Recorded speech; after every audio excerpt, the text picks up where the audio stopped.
খাসিকাণ্ডে বিয়ে ভেঙে যাওয়ার একদিন পরই বিয়ে করেছেন জাপান প্রবাসী সেই জোনায়েদ মিয়া। তবে এবার বরের খদরে আস্ত খাসি দিতে ভুল করেনি কনেপক্ষ।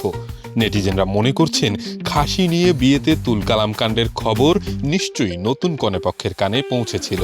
মঙ্গলবার রাত 1টার দিকে প্রবাসী জোনায়েদ মিয়া নিজের ফেসবুক পোস্ট দিয়ে বিষয়টি নিশ্চিত করেছেন।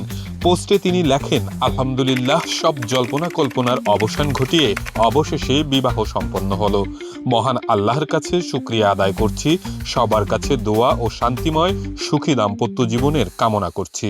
এদিন রাত 11টার দিকে কসবা উপজেলার নেয়ামতপুর গ্রামে কনের মামার বাড়িতে এ বিয়ের আনুষ্ঠানিকতা সম্পন্ন হয়। বিয়েতে দিনমোহর নির্ধারণ করা হয়েছে 6 লাখ টাকা।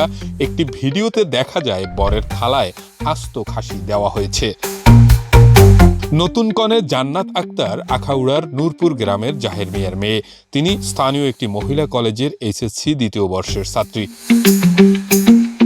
এর আগে অভিযোগ ওঠে 17ই আগস্ট সোমবার ব্রাহ্মণবাড়িয়ার আখাউড়ায় বিয়ের অনুষ্ঠানে খদরে খাসি না দেয়া নিয়ে তর্কের এক পর্যায়ে ছেলের আচরণের কারণে মেয়ে বিয়ে না দেওয়ার সিদ্ধান্ত নেয় কনেপক্ষ। ফলে বিয়ে না করেই চলে যান জাপান প্রবাসী জোনায়েদ। মুহূর্তের মধ্যেই ঘটনাটি সামাজিক যোগাযোগ মাধ্যমে ভাইরাল হয়ে যায়।